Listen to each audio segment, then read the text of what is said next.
गीता एक धार्मिक ग्रंथ है, उसको लाल कपड़े में लपेट के मंदिर में रख दिया जाए या कसम खाने के लिए न्यायालय में रख दिया जाए, इतना ही महत्व है क्या गीता का? गीता इनसे बढ़कर बहुत कुछ है।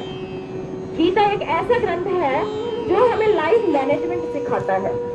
जीवन में जब जब हमें कोई मुसीबत, कोई मुश्किल, कोई दुविधा का सामना हो, तब तब हमें गीता सिखाती है कि क्या फैसला लेना है, क्या निर्णय लेना है। गीता की महिमा अपरंपार है। 5000 साल से आज भी इसकी प्रासंगिकता वैसी की वैसी है जैसी जब ये गाई गई थी, जब ये अर्जुन को सुनाई गई थी। आज भी जिसने गीता को पढ़ा है वो महान व्यक्ति बना है। हमारे स्वतंत्रता संग्राम में जिनका सबसे बड़ा महत्व हम मानते हैं, जिन लोगों का महत्व मानते हैं, बाल गंगाधर तिलक। बाल गंगाधर तिलक ने गीता पढ़ी और उसके बाद उसके ऊपर एक टीका लिखी, गीता रहस्य। और उसका एक मूल मंत्र जो उन्होंने उसमें से निकाला वो था, स्वराज्य मेरा जन्मसिद्ध अधिकार है। क्या था? स्वराज्य मेरा जन्मसिद्ध अधिकार है, जो पूरे स्वतंत्रता संग्राम के लिए, पूरी आजादी की लड़ाई के लिए एक मूल मंत्र बनकर उठा।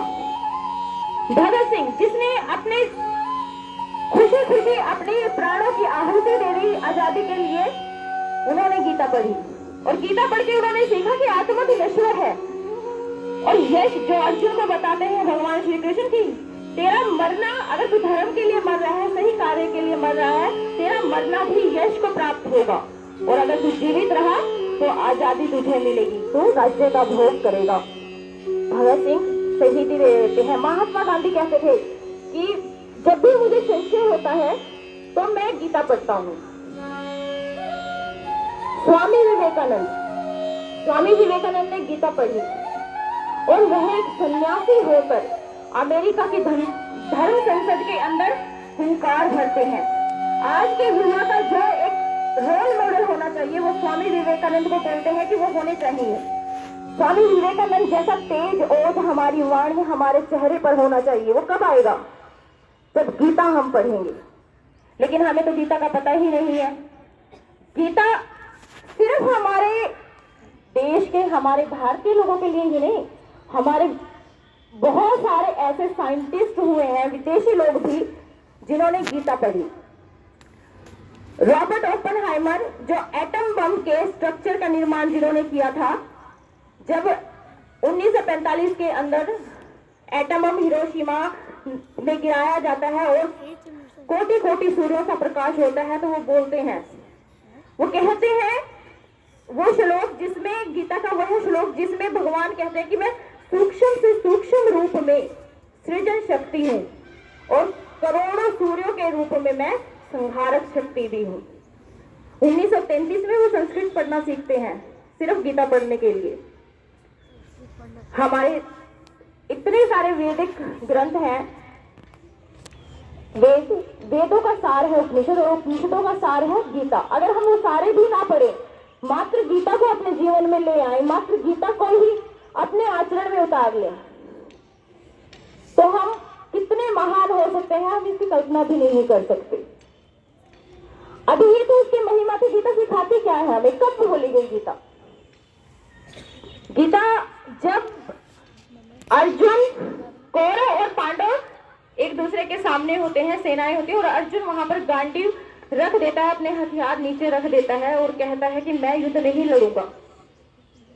वह दुर्योधन के खिलाफ युद्ध में खड़ा है। दुर्योधन कौन है? जो अधर्मी है, जो भीम को बचपन में जहर देकर मारने की कोशिश करता है, जो लक्ष्य ग्रह में पांडवों को मारने की कोशिश करता है। और सबसे बड़ा पाप, जब वह द्रौपदी को भरी सभा में अपमानित करता है। सबसे बड़ा अपमान अगर कोई माना गया है तो वो नारी का अपमान माना गया है। और ऐसे दुर्योधन के खिलाफ खड़ा होकर युद्ध क्षेत्र में, रण क्षेत्र के अंदर दोनों सेनाएं सजाने के बाद अब अर्जुन कह रहा है मैं युद्ध नहीं करूंगा। भगवान श्री कृष्ण क्रोधित होते हैं और कहते हैं क्षुद्रम हृदयम दौर्बल्यम, तू क्या ये कायरों की तरह बात कर रहा है? ये दुर्बलता त्याग दे। हमें भी लगता है ना, बिल्कुल जब हम पहुंच जाते हैं अपने लक्ष्य के पास और वहां छोड़ देते हैं काम करना, अर्जुन उसको भगवान श्री कृष्ण अर्जुन को उठाते हैं, कहते हैं तू डर मत। गीता दिलासा देती है, तू डर मत, तू युद्ध कर। अधर्म के खिलाफ यदि तू युद्ध करेगा, तेरी जीत हो या हार हो, लेकिन यश जरूर मिलेगा।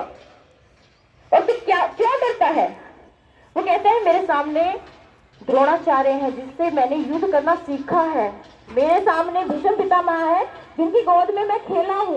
मैं कैसे युद्ध करूं उनसे?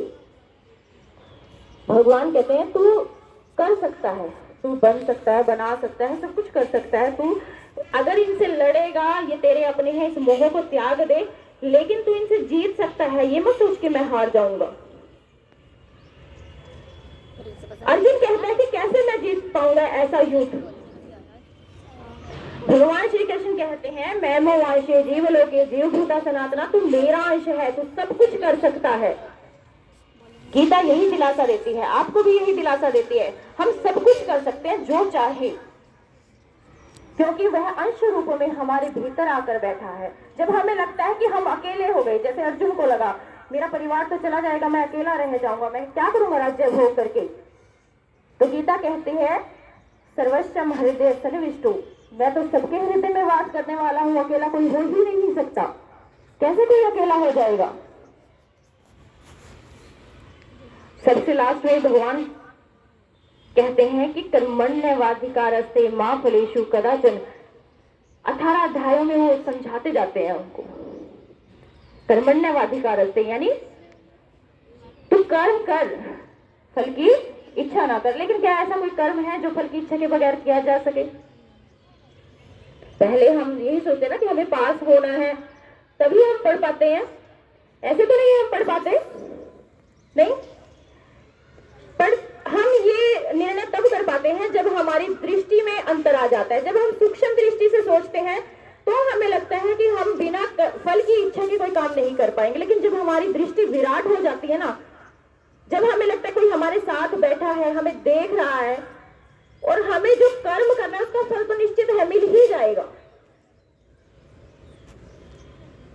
फल कब मिलेगा, कैसे मिलेगा, ये उसने निर्धारित करना है, भगवान ने निर्धारित करना है। लेकिन जो किया है वो कभी व्यर्थ नहीं जाता। गीता आश्वासन देती है कि तेरा किया हुआ कभी व्यर्थ नहीं जाएगा। तो कर्म कर और फल की इच्छा ना कर। मैंने किसी का अच्छा किया, हम अक्सर कहते हैं कि मैं किसी का अच्छा कर रहा हूं, मेरे साथ तो बुरा हो जाता है। हो सकता है सामने वाला, जब हम सामने वाले के अच्छा कर रहे हैं, उससे हमें प्रतिफल ना मिले, लेकिन ब्रह्मांड के अंदर जाने कौन सी शक्ति हमें वह अच्छा दे दे, उससे कई गुना अच्छा दे दे जितना हम सोच रहे हैं। इसलिए सदा अपना कर्म पे ध्यान देना है, फल पर ध्यान नहीं देना। वो तो होगा ही अच्छा, निश्चित है। हम पुनर्जन्म को मानते हैं, इस जन्म में भी नहीं, अगले जन्म में मिल जाएगा, लेकिन निश्चित है मिलेगा ही मिलेगा। हमें सिर्फ और सिर्फ अपने कर्मों पर ध्यान देना है, अच्छे से अच्छे कर्म करने हैं। भगवान जब श्री कृष्ण को सब कुछ समझा देते हैं, तब अर्जुन कहता है करिष्ये वचनम तव। भगवान मैं समझ गया, तुम जैसा कहोगे मैं मानने के लिए तैयार हूं। जैसे कहोगे, वो समर्पण कर देता है। और जब समर्पण कर देता है, जब हम भगवान को समर्पण कर देते हैं, तो यत्र योगेश्वर धनुर्धर अर्जुन, जहां श्री विजय, जहां पर योगेश्वर है, कृष्ण है, और धनु अर्जुन जैसा, पार्थ जैसा वहां पर व्यक्ति है जो समर्पण भाव से खड़ा हुआ है, तो श्री और विजय वहां मिलती ही मिलती है। विजय वहां निश्चित है। तो ऐसे मूल्यवान गीता को क्या हमें नहीं पढ़ना चाहिए? वैसे तो गीता को 5000 सालों से इतना महत्व है कि अगर हम घंटों यहाँ लगाएं तो भी इसका महत्व और इसका व्याख्यान